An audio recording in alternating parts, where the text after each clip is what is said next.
Amen. All right, so what's the purpose of us being here? To worship. That's good.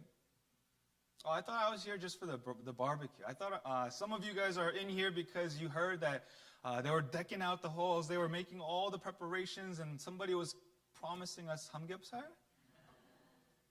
You know, why? The real question is, why do we gather as a church? Why do we gather as a body? What is the function of us as Christians when we come into a place called church? Because every other person gets to sleep in today. Every other person gets to relax today. Every other person gets to wait and just watch TV and rest because this is a weekend. So something has gotten us a little bit crazy to come into service, into a place to put on uncomfortable clothes, to pretend like we're put together, to make everybody look happy. And it's somewhere along the ways, it's a little confusing as to why we can convince so many people to come into one single building to worship somebody that you cannot see. So my question is this, is that why are we here? What is the purpose of your faith? What is the purpose why you sing these songs? What is the purpose why you pray? What is the purpose with which you say the Apostles' Creed and say that you believe all these things? Is it to make you feel good?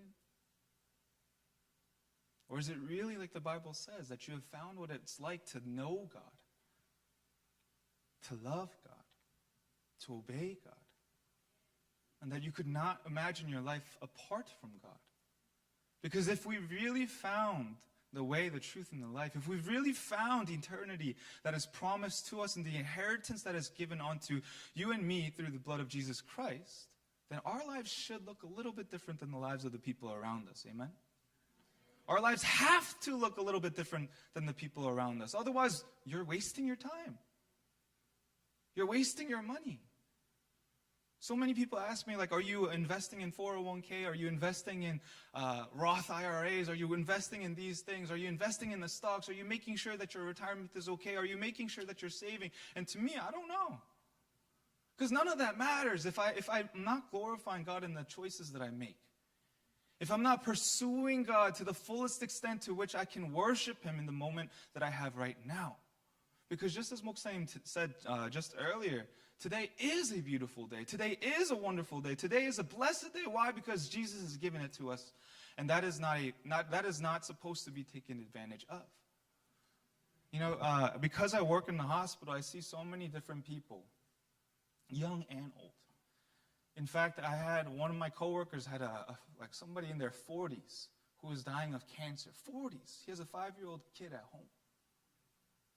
So to me, there is a sense of urgency with which we have to have, because if this life is everything it's promised out to be, then I'm sorry to say, people are wasting their time towards destruction.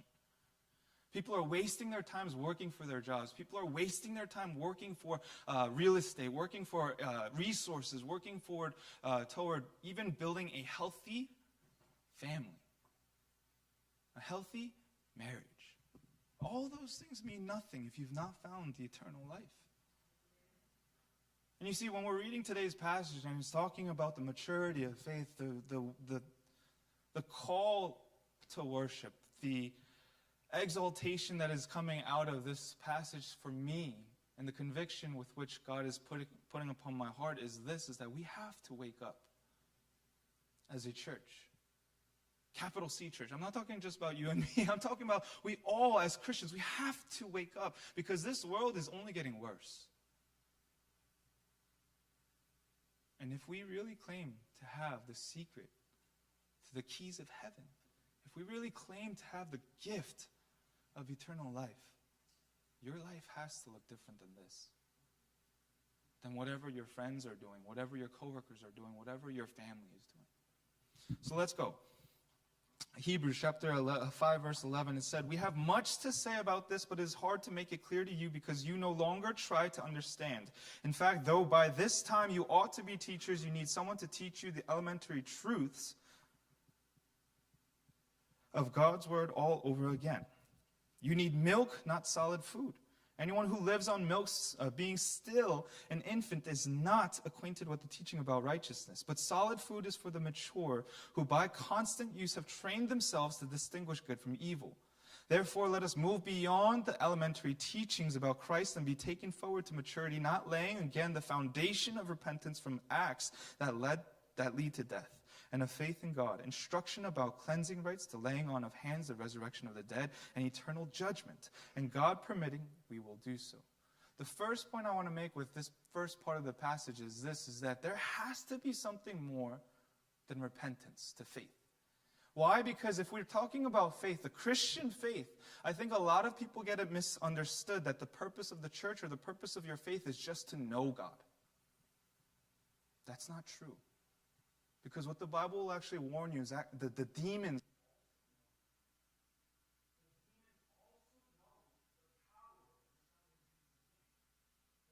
themselves, the people, the enemies of God, know him by name.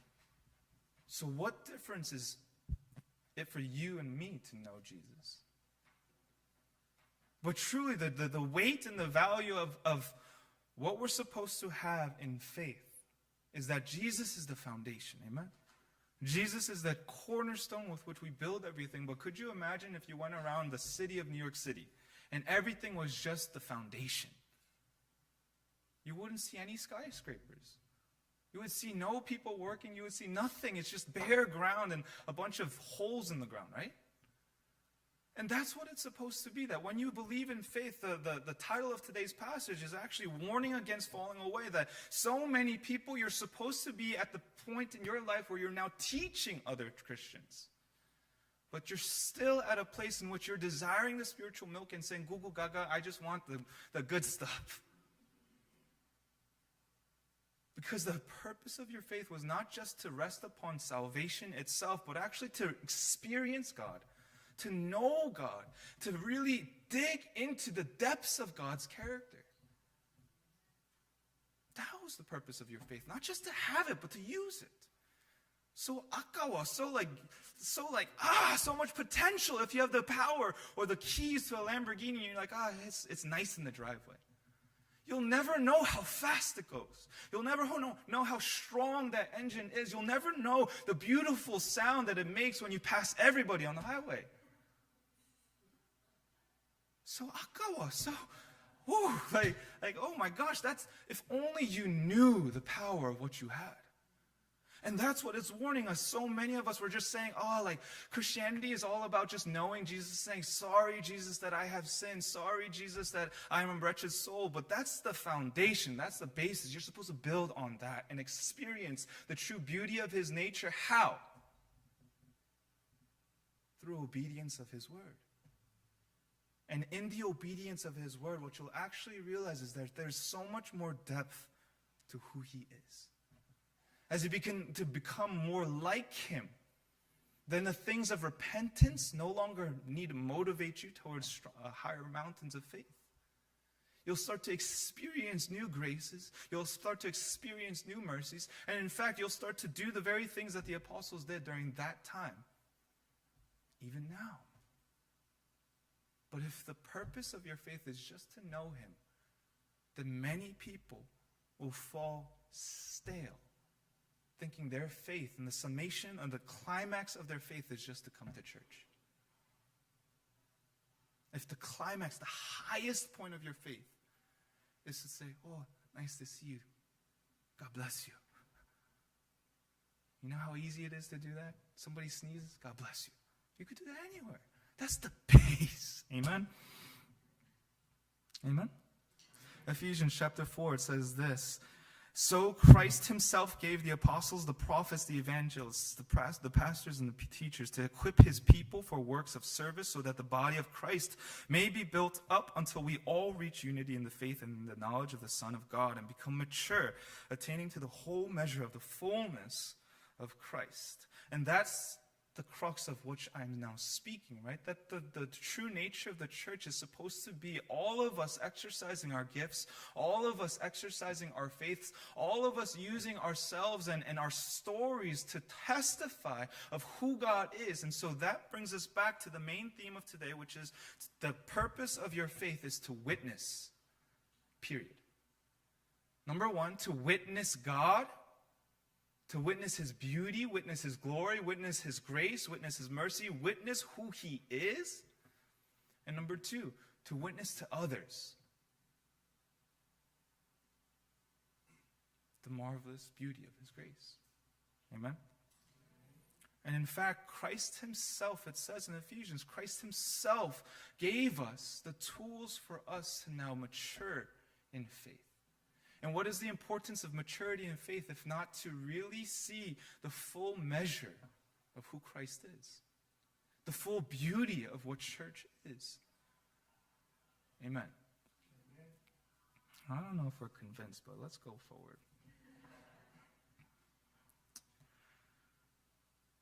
Hebrews chapter 6, verse 4 says, "It is impossible for those who have once been enlightened, who have tasted the heavenly gift, who have shared in the Holy Spirit, who have tasted the goodness of the Word of God and the powers of the coming age, and who have fallen away to be brought back to repentance. To their loss, they are crucifying the Son of God all over again and subjecting him to public disgrace. Land that drinks in the rain, often falling on it, and that produces a crop useful to those for whom it is farmed, receives the blessing of God. But land that produces thorns and thistles is worthless and is in danger of being cursed. In the end, it will be burned." That's kind of scary. Is that not scary? I don't know. It's pretty scary, but I think that the importance of this part of the passage is this, that faith in action is important. That's what the Bible says. Listening and doing, faith and deeds. It's very important. James chapter 4. Amen? Everybody know their Bible? Amen. Okay, and when it says faith and deeds, that those things are supposed to be used, intertwined, and shown, right? Through the things that you do, the choices that you make, the thoughts that you have, the belief that is stirring within you, there should be evidence. But what the warning is this, is that you can have action without faith. Let me say that again. You can have action without faith. Meaning this is that even in the Bible, Jesus warns us that in the end times, there will be some of you who have worked so much for the church, who have done so many things in faith, right? Who have tried to do all these things in faith, but then Jesus says, "I've never known you." Because if you really pick at the true nature of why you chose to do the things that you did, it was for yourself. It was for you to feel good. It was for you to say that I'm doing the very things that I need to do, which means that you are now starting to now abide in the law of works. And now if you abide and you live under the authority of the law of works, what that now means is that you have extinguished the purpose of Jesus and his work on that cross. By grace you have been saved. It is not by works. It is by grace you have been saved. And so in fact, the actual perspective with which you're supposed to love God, to worship God, to do all things for God is that you're thankful. You're responding. That what the Bible says is we love because he first loved us. It's easy for me to come into church. Why? Because I know that he died for me. I know that if he died for me, then surely I can die to my flesh and say, "Oh, get away from me, spirit of sleep." It makes it all that much easier for me because I love talking about Jesus and the work that he has done on the cross. Why? Because that is the very reason for which I even breathe. And so for God to have given me today something that is not even promised to all people, then surely I will use my voice, my message, my testimony to testify of his great love for us. Amen. Philippians chapter 3, it says this, "But whatever were gains to me, I now consider loss for the sake of Christ. What is more, I consider everything a loss because of the surpassing worth of knowing Christ Jesus my Lord, for whose sake I have lost all things. I consider them garbage that I may gain Christ and be found in him, not having a righteousness of my own that comes from the law, but that which is through faith in Christ, the righteousness that comes from God on the basis of faith. I want to know Christ, yes, to know the power of his resurrection and participation in his sufferings, becoming like him in his death, and so somehow attaining to the resurrection from the dead. Not that I have already attained all this or have already arrived at my goal, but I press on to take hold of that for which Christ Jesus took hold of me." So, bringing us all back, the reason that I brought up this passage from Philippians 3 is from Hebrews chapter 6. It said, it is impossible for those who have been enlightened, for those who have tasted the heavenly gift, for those who have shared in the Holy Spirit, for those who have tasted the goodness of the Word of God and the powers of the coming age, and who have fallen away, to now be led back into repentance. What does that actually mean from Hebrews?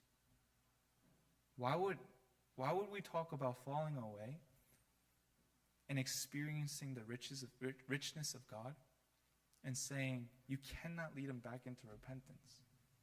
Why? Because that's the elementary truth. That's supposed to be the foundation. And if they've known and experienced all of these things and still choose to fall away, still choose to live a sinful life, still choose to succumb to their flesh, you know what that says? I know, but I don't care. I know, but not right now. And to that, what is being warned to us is that action in itself is that you're now acknowledging that Jesus died on that cross for one purpose, which is what? To demonstrate his love for us. That we didn't deserve such a sacrifice. We don't deserve his love, and yet he gave his one and only Son to die on the cross. He gave it so that he would be able to show us his beautiful mercy, his beautiful grace. He did it so that we might actually begin to know that actually our soul longs for something greater than anything this world has to offer, which is the unconditional love of God. And if you know that or know of that, but still walk away, that means you don't value that as truth. Which means now you are in the camp of those very same people who crucified Jesus on that cross, who spat on Jesus, who looked at his name as King of the Jews and put a crown of thorns upon his head to say, look, save yourself. That's the same camp with which you belong if you say, actually, this truth, it's not so important to me right now. And that's the warning for us, in that if you fall away, if you succumb to your flesh, if you continue to live a life of unrepentant sin, what that is now showing is that you might not have actually experienced nor believed in the true value of Jesus Christ. The true value in the very way that the Apostle Paul is now describing as worth more than anything in this world. The surpassing worth of knowing Christ is worth more than anything, that he considers everything garbage. Do we have that same value in Jesus? If somebody were to strip everything away from your life except that you have faith, would you be happy? Would you have purpose? If somebody took away your car, if somebody took away your family, if somebody took away your marriage, if somebody took away your wealth, if somebody took away everything, would you still be able to worship?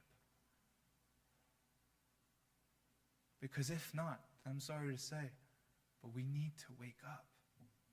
Because that means that you have not really experienced and bore witness to the beauty of Jesus Christ.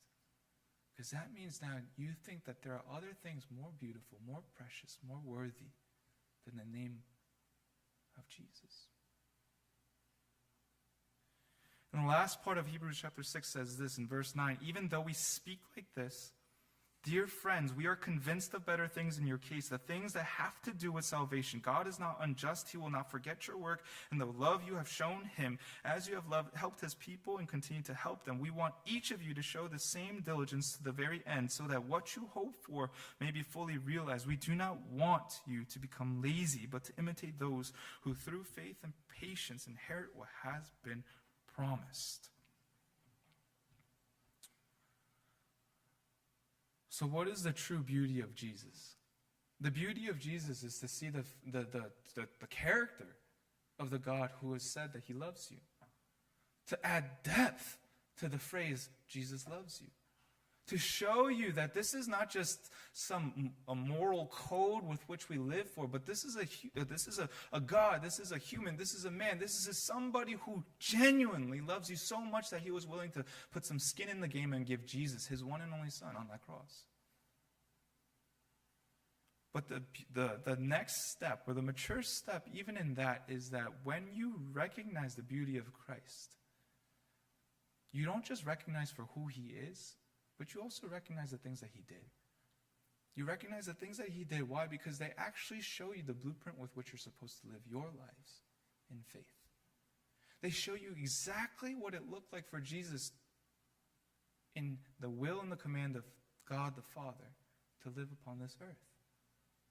And it's the very same for you and me. It's to bear witness to our God.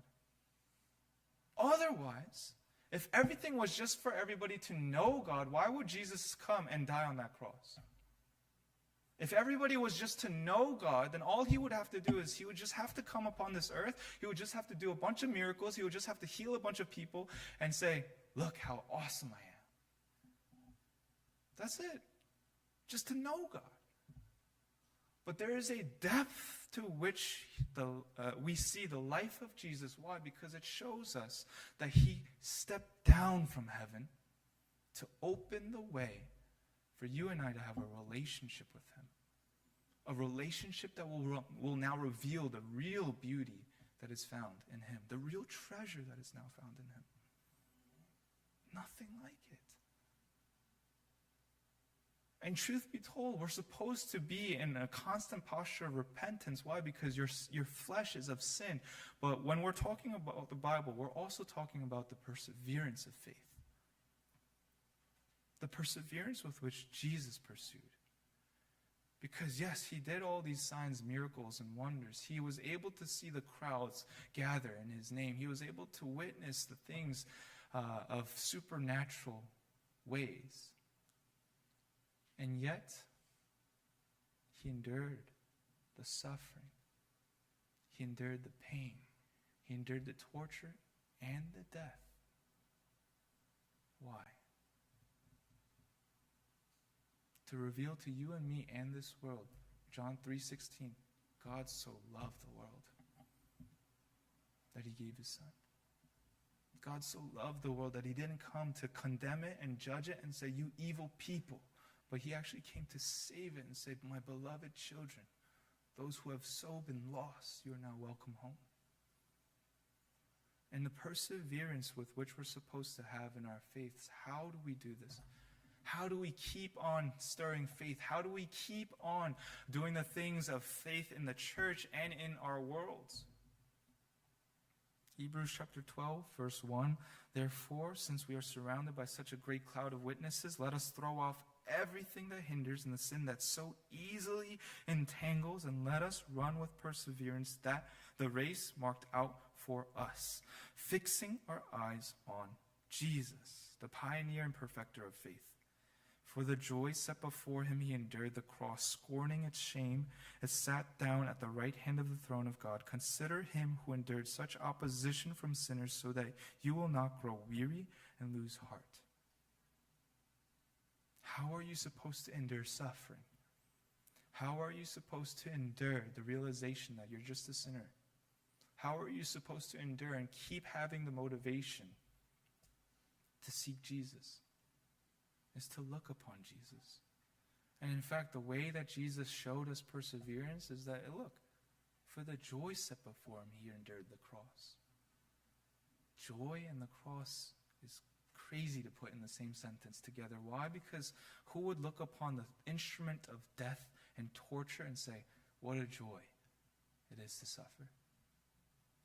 But the reason Jesus was able to look upon the cross and the path towards death with such joy, not happiness of just a temporary, but joy, true joy, was to understand that this was not the end. In fact, he probably had so much joy because he trusted the God in heaven. I will obey even though it does not make sense to humankind. I will obey even though everything is telling me go. I will obey and suffer even to the point of death, because nothing in this world is of value to me.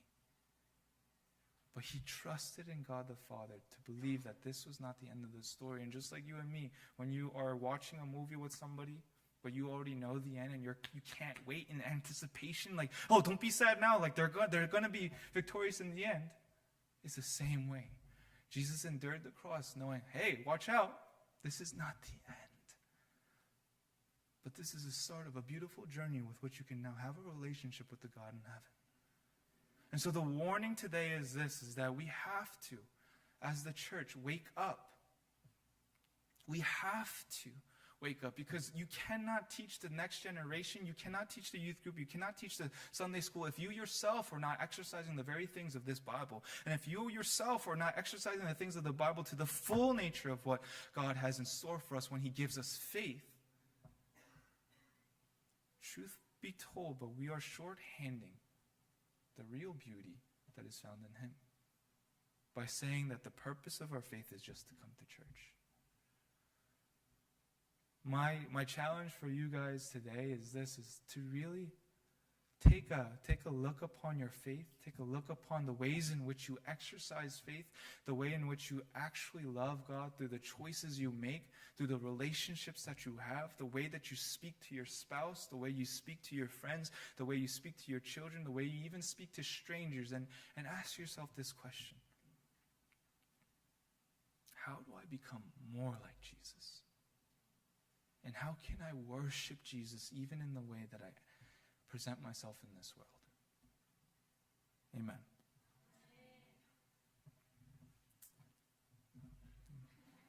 That's it. And so, that's what I want to say, that for us, especially as a church, we need to really wake up in being the witnesses of God. And not just become stale and be steady with a Sunday service, but to really look and see if God has given you the keys to the kingdom. If God gave you the keys to the Lamborghini, wake up, drive, show people what you have, and really push into it and ask God for more discernment, ask God for more faith, ask God to lead you in new ways, new heights, so that when people look upon you in your life, they say, wow, that is impossible. And to that, your answer is, but not with God. Amen.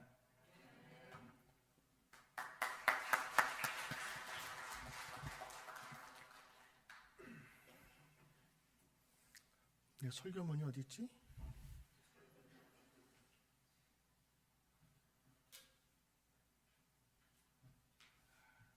땡큐 아론 전도사님. 원래 우리 30미닛 30분인데 30분을 다 했어요. 이제 할 시간이 없는데 이제 내가 다 똑같이 할 수는 없고 한 번 더 하면 제가 30분 이상을 오늘 준비한 말씀드려요.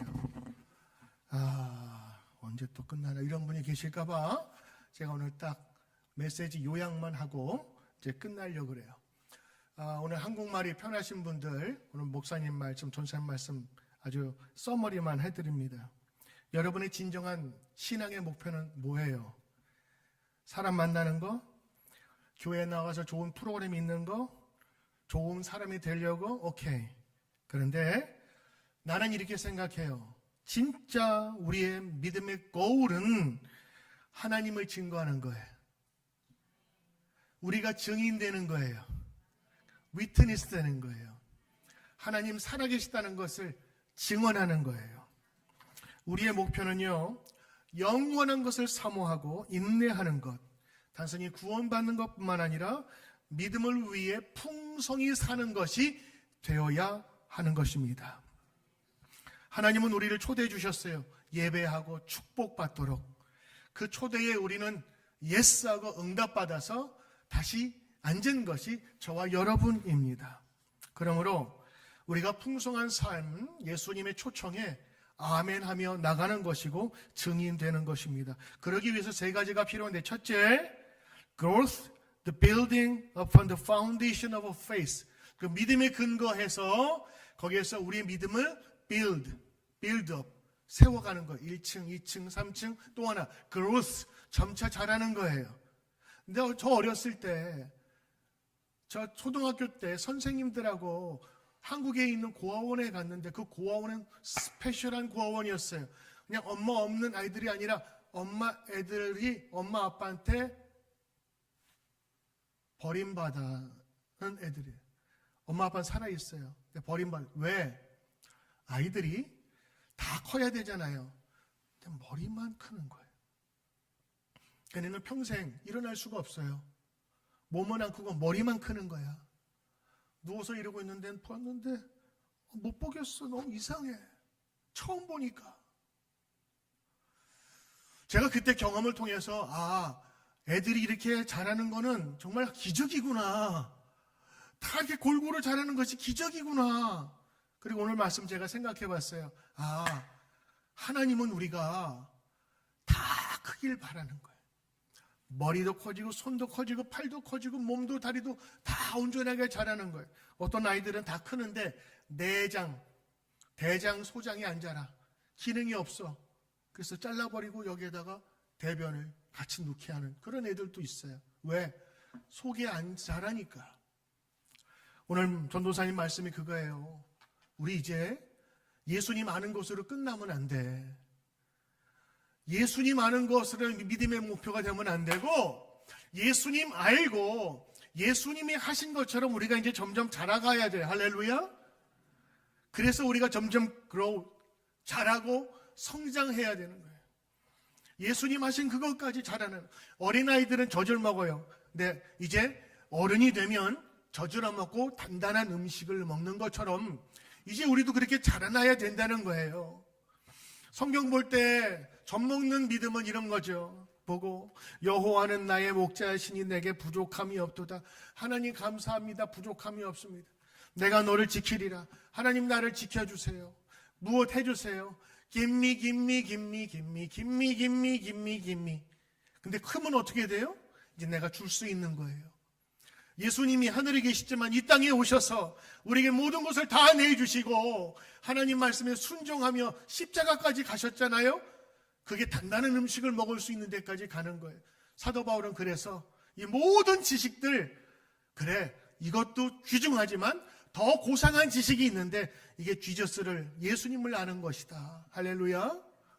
그래서 예수님 아는 것보다 더 중요한 거, 예수님 주신 그 사명 잘 감당할 수 있도록 더 성장해 가는 것. 그래서 필요한 것이 endurance, 인내요.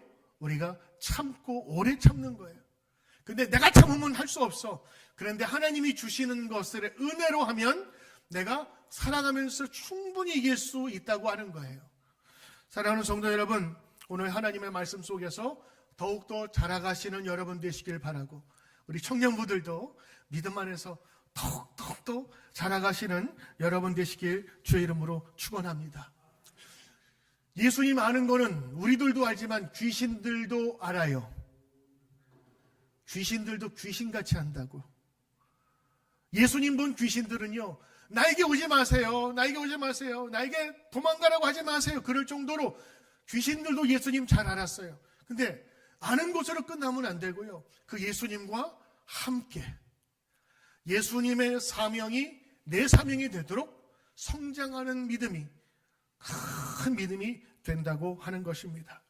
오늘 우리 EM 청년들과 함께 예배 드리는데, 우리 어른들은 얼굴 잘 알지 못하는 청년이 있잖아요. 시간대가 다르니까 무조건 10명 이상씩 허그.